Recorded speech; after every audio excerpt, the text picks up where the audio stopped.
मी तुमची क्षमा मागतो. मला कल्पना आहे की पुणे सातारा कागल रोड खूप त्रास देणार आहे. हे विधान आहे केंद्रीय रस्ते आणि महामार्ग मंत्री नितीन गडकरी यांचं. नुकत्याच एका कार्यक्रमामध्ये त्यांनी पुणे सातारा रोड बद्दल असं विधान करत मोठी घोषणा सुद्धा केली आहे आणि पुणे सातारा हा प्रवास अवघ्या 1 तासात पूर्ण होईल अशी मी व्यवस्था करतो असं देखील गडकरी यांनी ठामपणे म्हटलंय. त्यामुळे पुणे सातारा हा प्रवास 1 तासात कसा शक्य होईल असा प्रश्न अनेकांना पडलाय. त्यामुळे याच मुद्द्यावर आजच्या व्हिडिओमध्ये आपण सविस्तररित्या बोलूयात. नमस्कार, मी रामेश्वरी आणि तुम्ही पाहताय cut to cut. Pune Satara अवघं 115 किलोमीटरचं हे अंतर, पण या प्रवासासाठी सुद्धा आजही अनेकांना 2.5 ते 3 तास खर्च करावे लागतात. याचं कारण म्हणजे विशेषतः वीकेंडला किंवा सणासुदीच्या काळामध्ये पुणे बंगळुरू राष्ट्रीय महामार्गावर वाहनांच्या रांगा लागतात. नवले ब्रिज, खंबाटकी घाट, शिरवळ आणि खंडाळा या भागामध्ये तर वाहतूक कोंडी आता रोजची समस्या बनली आहे आणि हा प्रवास म्हणजे नको नको वाटायला लागलाय. बऱ्याचदा वेगात असणाऱ्या वाहनांमुळे या मार्गावरील नवले पूल परिसरामध्ये सुद्धा कित्येक अपघाताच्या घटना सुद्धा घडलेल्या आहेत.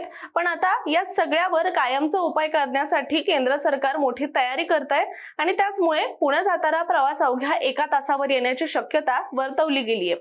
केंद्रीय रस्ते वाहतूक मंत्री नितीन गडकरी यांनी नुकतेच खंबाटकी घाट आणि नवले ब्रिज परिसराची पाहणी केली.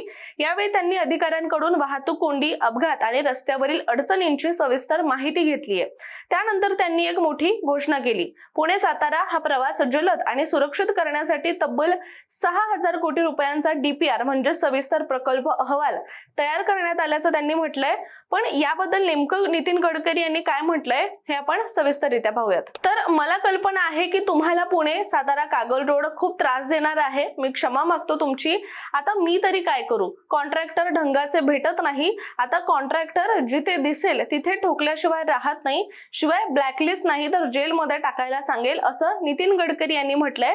शिवाय ते पुढे म्हणाले की मी क्वालिटीशी कॉम्प्रोमाइज करत नाही, कारण मी लक्ष्मी दर्शन घेत नाही. त्यामुळे आता जो मिळेल त्याला ठोकायचं आणि ब्लॅकलिस्ट करायच्या मागे आहे. शिवाय मी आता सांगितलंय आमच्याकडे एक मशीन आहे, ती रस्त्यावरून फिरवा, पण तुम्ही काळजी करू नका. पुणे सातारा रोड वर 3 थरांचा इमारतीसारखा रोड उभारणार आणि सर्व्हिस रोड साठी सुद्धा 1,600 कोटी रुपये दिल्याचं त्यांनी म्हटलेलं आहे.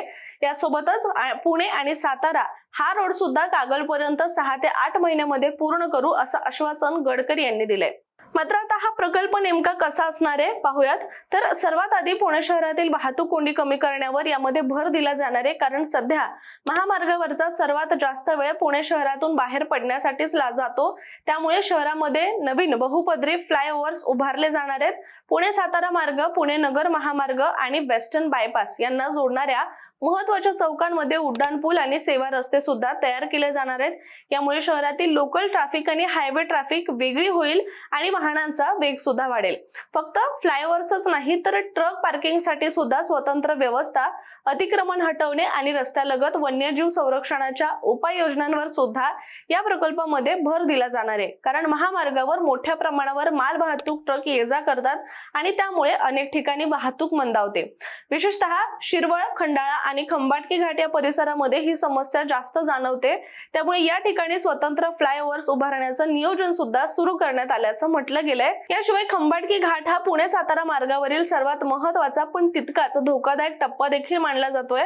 घाटातील वळण, जड वाहतूक आणि वारंवार होणारे अपघात यामुळे इथे मोठ्या प्रमाणावर ट्रॅफिक जाम होत असते. त्यामुळे या भागामध्ये रस्ते अधिक सुरक्षित आणि वेगवान करण्यासाठी नवीन तांत्रिक उपाययोजना देखील केल्या जाणार आहेत. शिवाय नवले ब्रिज परिसरात सुद्धा वाहतूक नियंत्रणासाठी नवीन आराखडा तयार केला जातोय. कारण मगाशी म्हटल्यानुसार नवले पूल हा अपघाताचं केंद्र मानला जातो. गेल्या काही महिन्यामध्ये इथे इतके भीषण अपघात झाले आहेत की लोक जीव मुठी धरून इथे अक्षरशः प्रवास करतात. त्यामुळे याचं काम होणं देखील अतिशय महत्वाचं मानलं जात आहे. आता या सर्व कामांचा सर्वात मोठा फायदा म्हणजे प्रवासाचा वेळ मोठ्या प्रमाणात कमी होणार आहे. सध्या पुणे ते सातारा जाण्यासाठी 2.5 तास लागतात, पण नवीन फ्लायओव्हर्स, बायपास आणि रस्ते सुधारणा पूर्ण झाल्यानंतर हा प्रवास अवघ्या 1 तासात पूर्ण होऊ शकतो असा विश्वास सुद्धा व्यक्त केला जातोय. म्हणजेच रोज या मार्गावर प्रवास करणाऱ्या हजारो लोकांचा तब्बल 1.25 ते 1.5 तास वाचणार आहे.